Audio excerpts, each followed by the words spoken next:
किंकर प्रभु शरणं प्रपद्ये।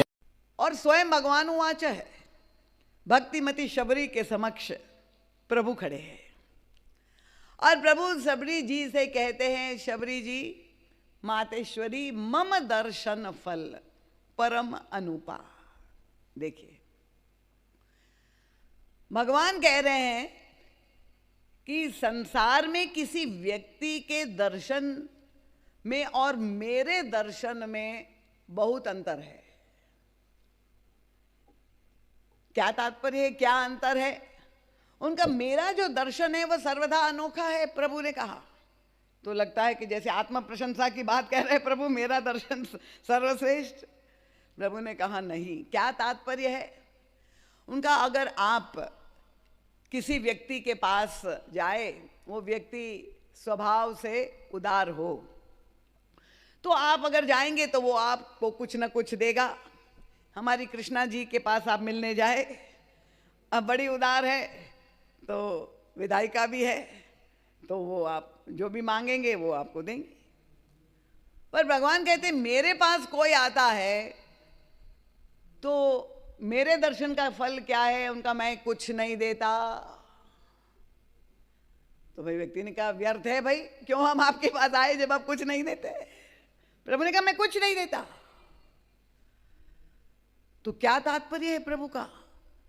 प्रभु यही बताना क्या चाहते हैं कि जब कोई व्यक्ति याचक बन करके जाता है, मांगने जब जाता है, तो उसे अपने जीवन में कोई किसी प्रकार का अभाव जब ऐसा लगे, कोई दैन्य का अनुभव हो, तब वो खोज करके जाता है कि फला फला व्यक्ति बड़ा उदार है, तो है उसके पास हम जा करके मांगे। और वह व्यक्ति दे भी दे जो उसने मांग की है। पर होता क्या है, संभावना यही है जो व्यक्ति देता है, संसार में लेन देन तो चलती ही रहती है, और जो दाता देता है तो उसके मन में भी आता है कि मैं देने वाला हूँ, और जिस व्यक्ति ने लिया है उसको यही अनुभव होता रहता है कि मैं छोटा हूँ और मैं दीन हूँ, मैंने दान लिया है। पर प्रभु कहते हैं कि मैं तो कुछ नहीं देता।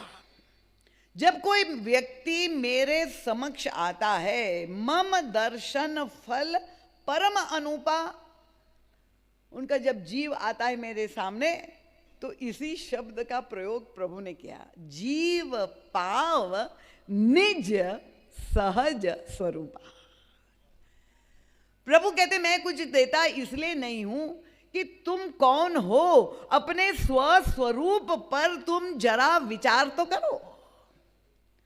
और जिस समय तुम्हें यह अनुभव हो गया, क्या है ब्रह्म जो है का अनुभूति, ब्रह्मानुभूति, आत्म साक्षात्कार के क्षणों में क्या अनुभव होता है, जो वेदों के उपनिषदों के 4 महावाक्य है कि अहम ब्रह्मास्मि, मैं सत्य चित आनंद स्वरूप हूं। तो प्रभु ये बताना चाहते हैं कि मैं तो कुछ नहीं देता इसलिए हूं कि तुम्हें मुझसे कुछ मांगने की आवश्यकता ही नहीं है, कुछ पाने की ही जरूर नहीं है। अरे तुम ये भूल बैठे हो, तुम्हें ये भ्रम हो गया है कि मैं दीनहीन हूं, पर वास्तविक तुम्हारा स्वरूप क्या है? तुम तो सत्य स्वरूप हो, आनंद स्वरूप हो, चिद स्वरूप हो। ये तुम्हारे निज स्वरूप का जब जीव को अपने स्वरूप का बोध हो जाता है, प्रभु कहता है मेरे समक्ष जब आता है, तो ब्रह्म के साथ जब निजता जुड़ जाती है तो व्यक्ति धन्य हो जाता है। समझ में आ रहा है? कठिन तो नहीं हो रहा है? पीछे जो बैठे हैं, मौन बैठे हैं, सबको समझ में आ रहा है? एक दृष्टांत आपको नहीं समझ में आ रहा है तो और सरल बना दे। एक व्यक्ति सो रहा है और नींद में उसको स्वप्न आया, और स्वप्न में वो चिल्लाने लगा, बचाओ बचाओ मैं डूब रहा हूं, बचाओ बचाओ। अब उसके बाजू में शैया में जो साथी सो रहा है, उसने जैसे ही आवाज सुनी उठ गया और उठ करके बाहर दरवाजा खोल करके भागा, उनका नाम लाओ, जल्दी से नाम ले आओ। अब वो बुद्धि सागर ही होगा जैसे ही उसने सुना तो वो दौड़ करके एक नाव नहीं कई कई नाव ला करके उसने वो व्यक्ति जो सो रहा उसने उसके बाजू में खड़ी कर दी। तो क्या वो 1000 नाव नहीं कोटि नाव भी ले आए तो क्या उसको डूबने से बचा सकता है? बचा सकता है? नहीं मालूम है, बचा पाएगा? नहीं।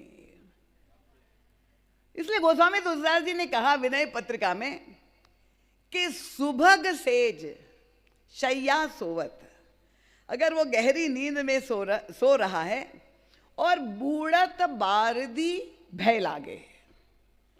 सुभग सेज सैया जिन सोवत बूढ़त बारदी भय लागे, उनका कोटिहु नाव न पार पाव कोई, जब लगी आप न जागे।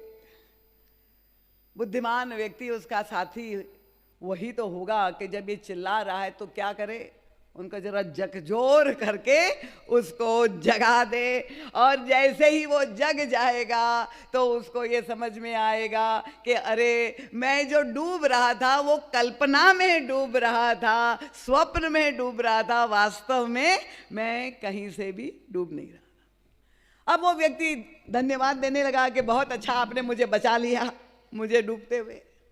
तो उनका साथी भला मानुष उसने कहा कि तुम डूब कहाँ रहे थे कि मैंने तुम्हें बचाया? मैंने तुमको बचाया नहीं है, मैंने तुमको अपनी वास्तविकता से अवगत करा दिया कि तुम डूब नहीं रहे हो, वो तुम्हारा वास्तविक स्वरूप है। ये बोध जब हमें हो जाए, क्योंकि हम अज्ञानता के कारण हम अपने आप को शरीर मान बैठे, ये false identification with the physical body. तुम्हारा वास्तविक स्वरूप क्या है कि तुम जो है आत्म स्वरूप हो, सच्चिदानंद रूप हो, ईश्वर अंश हो, जीव अविनाशी है और चेतन अमल सहज सुख राशि है। पर अगर वो अपने को दुखी, दीन और मरण धर्मा मान बैठेगा, कष्ट पाएगा, तो भगवान कहते मेरे समक्ष जैसे ही वो व्यक्ति आता है तो मम दर्शन फल परम अनुपा जीव पाव निज सहज स्वरूपा। अब स्पष्ट हो गया? तो वेदांत, तालियां कमजोर है इसका मतलब सबको नहीं समझ में आया। तो वेदांत का साधक के लिए भी ये निज शब्द जो है वो अत्यंत महत्वपूर्ण है। अब आप मान लीजिए धर्म मार्ग पर चल रहे हैं, और जो धर्म मार्ग पर चल रहा है तो आप जानते हैं कि धर्म का जो स्वरूप है वो इतना विशाल है, समुद्र जैसा। आप किसी जाति में आपका जन्म हुआ तो आप कहेंगे कि इस जाति के अनुसार मेरा ये धर्म है, पर क्या वहीं तक आपका धर्म सीमित हो जाता है? फिर प्रश्न आता है कि आपका परिवार के प्रति आपका क्या धर्म है। फिर एक प्रश्न उठता है कि भाई देश के प्रति, राष्ट्र के प्रति आपका क्या धर्म है। तो इस तरह से धर्म की जो व्याख्या है वो इतना विशाल है, तो व्यक्ति अपने आप ये निर्णय नहीं कर पाता है कि मेरे लिए क्या करना उचित है। इसलिए वेदव्यास जी ने कहा धर्मस्य तत्वम निहितम गुहायाम। तो ये प्रश्न लक्ष्मण जी ने भगवान श्री राम से पूछा कि मुझे बताइए, मैं आपकी भक्ति भजन करना चाहता हूँ तो किस तरह से धर्म का मैं क्या पालन करूँ, मार्गदर्शन क्या है मेरे लिए, कहाँ से मुझे शुरू करना है। तो भगवान श्री राम ने कहाँ से कहा, उनका प्रथम ही विप्र चरण अति प्रीति, और शब्द फिर वही प्रयोग हो गया, निज निज धर्म निरत श्रुति नीति। उनका जब तुम संतों के पास, विद्वानों के चरणों में बैठ करके सत्संग प्रश्न पूछोगे, सत्य को जानने की तुम्हारे अंतःकरण में इच्छा होगी, तब गुरु जन तुम्हें अपने निज धर्म से अवगत कराएंगे। क्योंकि इतना समय हमारे पास नहीं है। गीता और मानस में सर्वत्र यही बात पर बार बार जोर दिया गया है। गीता में भगवान श्री कृष्ण स्वधर्म कहते हैं, मानस में गोस्वामी तुलसीदास जी उसे निज धर्म के रूप में। उसका मतलब क्या हुआ कि भाई आप, शास्त्र इतना विशाल है, आप उसका अध्ययन कर सकते हैं और धर्म का निरूपण कर सकते हैं ग्रंथ पढ़ करके। पर अगर ग्रंथों के को पढ़ करके, एक व्यक्ति ने महाराज जी से पूछा था कि आजकल तो गूगल गुरु है, ऐसी कोई वस्तु ही नहीं जो हमें गूगल पर ना मिले, हमें गुरु की क्या आवश्यकता है, हमारा धर्म क्या है, हमें क्या करना चाहिए। यद्यपि बड़े बड़े संतों के जीवन में ये प्रश्न आता है, भक्तिमती मीराबाई के जीवन में भी, ऐसी बड़ी साधक, उनके जीवन में भी एक ऐसा मोड़ आया जब वे अंतर्द्वंद का अनुभव कर रही है, और तब वे गोस्वामी तुलसीदास जी से एक पत्र लिख करके ये पूछती है कि घर के स्वजन हमारे जेते सबनी उपाधि बढ़ाई। और क्यों उपाधि बढ़ाई? उनका साधु संग अरु हरि भजन में देत कलेश सदाई। तो मेरे माता पिता के समहो हरि भक्तन सुखदाई, मोह को कहा उचित करीबो है, सो लिखिए समझाए। मुझे क्या करना चाहिए, मेरा निज धर्म क्या है, कृपा पूर्वक मुझे बताइए। कृष्णा जी को भी अपने निज धर्म के पालन करने के लिए जाना है तो उनको जाने दिया जाए, और बहुत बहुत आपके पुनरागमन की प्रतीक्षा में। तो निज धर्म, आइए हम लोग जो यहाँ कोहबर में बैठे हैं उस निजता का हम लोग आनंद ले ले। वो एकाग्रता अगर आपकी, किशोरी जी ना अपने हाथ को हिलने दे रही ना आंखों को, और अगर आपने हिलने दिया डुलने दिया तो फिर आप वंचित हो जाएंगे उस मकरंद से।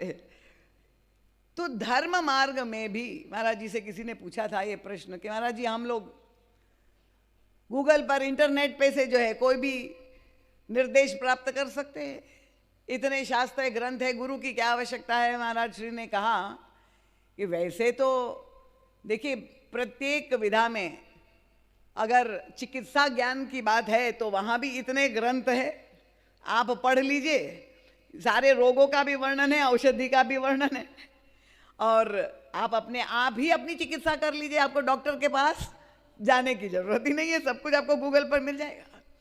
महाराज जी अपना ये संस्मरण सुनाया करते थे, आप लोगों ने जिन्होंने श्रवण किया, मुझे तो कल बहुत प्रसन्नता हुई। एक देवी ने मुझे कहा कि 66 से मैं महाराज जी की कथा सुन रही हूँ। तो महाराज जी के एक शिष्य थे, बड़े पढ़ाकू, आगे चल करके कलेक्टर भी बने, मिश्र जी। तो विद्यार्थी अवस्था में उनको पढ़ने का बड़ा शौक था, तो मेडिसिन के ग्रंथ पढ़ रहे थे, एक जो है मटीरिया मेडिका, और किसी रोग का पूरा वर्णन पढ़ डाला उन्होंने। और जब उन्होंने पढ़ा तो उनको लगा कि रोग के सारे लक्षण उनको अपने शरीर में स्वयं अनुभव करने लगे। परेशान हो गए कि मुझे तो ये रोग हो गया है। तो चले गए, उनके कोई मित्र थे डॉक्टर, उनके पास संध्या के समय अपॉइंटमेंट ले ली, और जा करके उन्होंने उनसे कहा, अब दिखाना था कि मैं इतना विद्वान हूँ, पढ़ाकू हूँ। तो ये उन्होंने नहीं बताया कि मेरे शरीर में ये सारे लक्षण हैं। उन्होंने कहा, डॉक्टर साहब मुझे फला फला रोग हो गया है। अब जैसे ही सुना तो डॉक्टर साहब हंसने लगे, अपनी हंसी को रोक ना पाए। इन महाशय को बुरा लग गया कि भाई मुझसे संवेदना व्यक्त करने की, भाई जरा भी अगर डॉक्टर है दिखा दे कि भाई पेशेंट के साथ सहानुभूति हो, और ये हंसी कर रहे हैं। तो उन्होंने पूछा, आप हंस क्यों रहे हैं? उनका, तुमने जिस रोग का नाम लिया है वो केवल महिलाओं को होता है, पुरुषों को होता ही नहीं। तो स्वयं अगर आप अपने लिए रोग का भी चुनाव कर लेंगे और औषधि का भी आप चुनाव कर लेंगे तो आप समझ लीजिए आपकी क्या गति होगी। तो धर्म को लेकर भी क्यों इसलिए लिखा गया कि आप किसी भी चिकित्सक का परामर्श करके, जब तक प्रिस्क्रिप्शन डॉक्टर का आपको न प्राप्त हो तब तक आपको दवाई नहीं ली जानी चाहिए। वो प्रत्येक औषधि की बोतल पर भी लिखा जाता है कि बिना डॉक्टर की चिकित्सा के नहीं लेना चाहिए। तो धर्म पालन करना ही महत्वपूर्ण नहीं है, उससे भी एक ऊपर कक्षा है कि हमारा निज धर्म क्या है, ये हम जान लें। अब लक्ष्मण जी महाराज को प्रभु उपदेश दे रहे थे, धर्म का उपदेश दे रहे थे। जब बन जा रहे थे और लक्ष्मण जी महाराज ने हट किया और प्रभु उन्हें रोक रहे हैं कि नहीं लक्ष्मण, तुम्हारी आवश्यकता यहाँ राजमहल में है, पिताश्री मूर्छित है और भैया भरत वहाँ ननिहाल में है, मैं छोड़ के जा रहा हूँ, और माताओं की सेवा, प्रजा की सेवा ये तुम्हारा धर्म है। पर लक्ष्मण जी प्रभु ने जो दिया हुआ उपदेश है वो बिल्कुल नहीं माना। लक्ष्मण जी ने कहा, प्रभु ये जो आपने उपदेश दिया धर्म का, वो किसको दे रहे हैं, उस व्यक्ति को देख करके तो नहीं दिया। उपदेश तो बिल्कुल सही है, पर उसका पात्र दूसरा है। लक्ष्मण जी कहते मैं कौन हूं? उनका मैं शिशु, प्रभु स्नेह प्रतिपाला। कोई छोटा सा बालक हो, दुधमुहा बालक हो, और उसको अगर उपदेश दिया जाए कि तुम माता पिता की सेवा करो, तो क्या वो कर सकता है? उनका प्रभु आपने पात्र को देख करके नहीं दिया। उनका मैं गुरु पितु मातु न जाने काहू, सीधे नकार दिया, मोरे सबे एक तुम स्वामी। मैं तो एक ही धर्म जानता हूं, आपकी सेवा धर्म और आपके साथ। तो अब लक्ष्मण जी के जीवन में जो सर्व त्याग है, जो धर्म है, उसका देखा देखी अगर दूसरा अनुकरण करे, क्योंकि उनका तो ये निज धर्म है, पर वह दूसरा पात्र ने साहस किया। कौन है मालूम है? सुग्रीव है। सुग्रीव ने जब हनुमान जी महाराज ने मित्रता स्थापित कर दी, प्रभु और सुग्रीव में मित्रता होगी, और प्रभु ने जो है प्रतिज्ञा भी ले ली, सुन सुग्रीव मैं मारी हूं बाली एक ही बाण, ब्रह्म रुद्र शरणागत हो गए न उमरे प्राण। प्रभु ने घोषणा कर दी, और तब ये भला मानुष सुग्रीव जो अभी तक रो रहा था, भागा फिर रहा था, प्रभु से क्या कहने लगा, प्रभु मुझे कुछ नहीं चाहिए, सुख संपत्ति परिवार बढ़ाई सब परिहरी। न सुख चाहिए, न संपत्ति चाहिए, न पद चाहिए, न परिवार चाहिए, न राजगद्दी चाहिए। प्रभु ने कहा ये कहां से ये वाणी आ गई, किसको सुनकर के? उनको देखिए आपके सामने तो एक है, लक्ष्मण जी की ओर इशारा करके कहा कि वो तो सब परित्याग करके आपकी सेवा करे, मैं भी यही चाहता हूं, सुख संपत्ति परिवार बढ़ाए सब परिहरी करियो सेवकाई। अब ये सुन करके प्रभु की प्रतिक्रिया क्या हुई? प्रभु मुस्कुराने लगे। उनका ठीक बात है, वो नन्हा बालक किसी का अनुकरण करना चाहे। प्रभु ने कहा पहले तुम लक्ष्मण तो बनो, बाद में उनका अनुकरण तुम करना। तुम्हें अभी बहुत कुछ चाहिए, तुम लक्ष्मण जैसे नहीं हो, और तुम्हें बहुत कुछ मिलने के बाद भी संतुष्ट होंगे कि नहीं, ये भी सवाल है। तो जो लक्ष्मण जी का निज धर्म है, वो सुग्रीव का निज धर्म नहीं हो सकता। समझ में आ गया आपको? धर्म को लेकर के निजता का जो महत्व है, नहीं समझ में आया? एक और दृष्टांत दे दूं। एक शिष्य बन करके गुरु के पास जो एक नवयुवक चला गया, उसने कहा गुरुदेव हमें दीक्षा दीजिए। गुरुदेव ने कहा ठीक है, माला दे दी, मंत्र दे दिया, कहा 2 घंटे तुम्हें एक आसन पर बैठ करके रोज जाप करना है।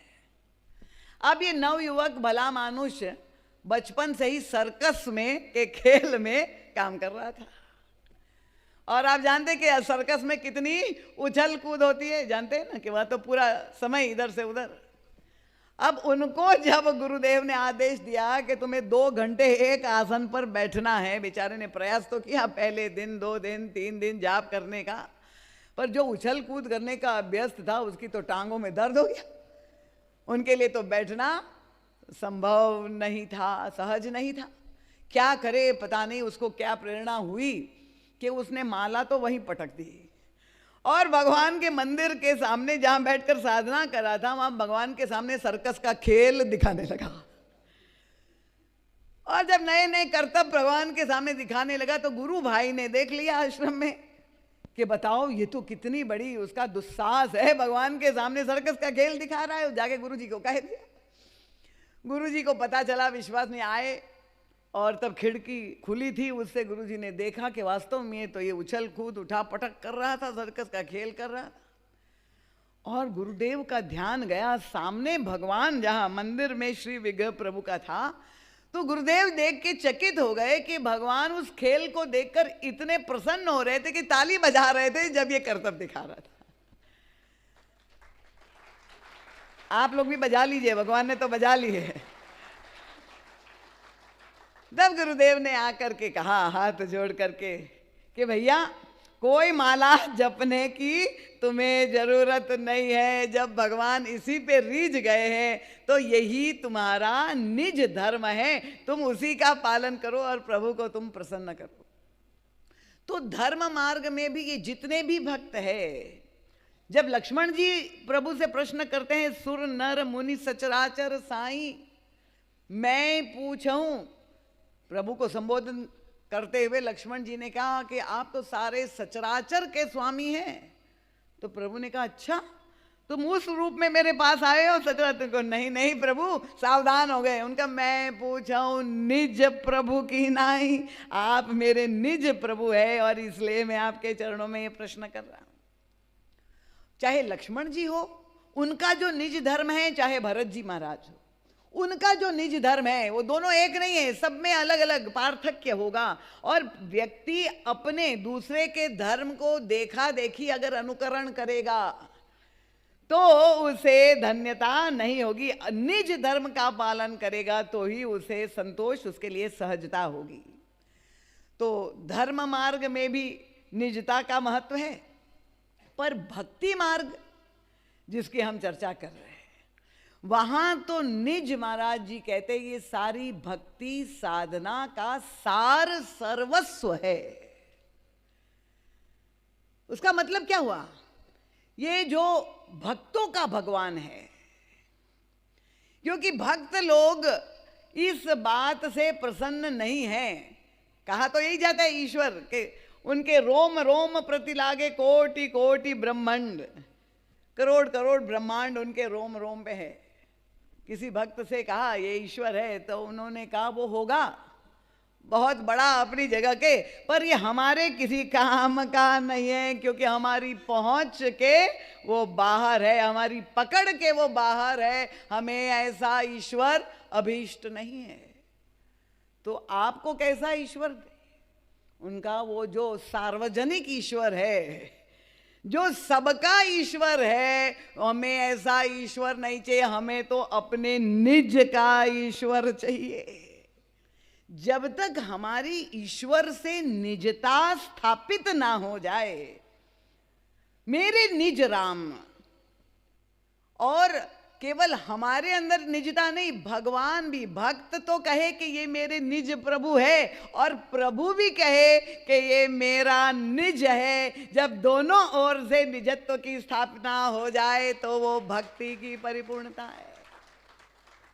बहुत सुंदर प्रसंग मानस में आता है। केवल सूत्र आपने जरूर, महाराज जी का सत साहित्य आज 50% छूट से मिल रहा है, तो इसका आप लाभ लीजिए। जो है महाराज श्री के भक्त शंभुनाथ जी शर्मा नित्य या मानस भवन के तो वो थे ही सदस्य, नित्य प्रति उपस्थित भी रहते थे। और अभी इसी माह में उनका शरीर शांत हुआ है, तो उनके परिवार 6-7 दिन ही हुए हैं और उनके बालकों ने कि अपने पिताजी की उपस्थिति और उनकी कथा के प्रति जो अनुरक्ति थी, इस भाव से उन्होंने ये सेवा दी है कि सब भक्तों को महाराज जी का सद साहित्य प्राप्त मिले। तो उन शंभुनाथ जी शर्मा के प्रति भी श्रद्धांजलि व्यक्त करते हुए और ये जो है पुण्य कार्य जो उनके परिवार ने किया है, तो उसके प्रति मंगल कामना व्यक्त करते हैं। श्री राम किंकर प्रभु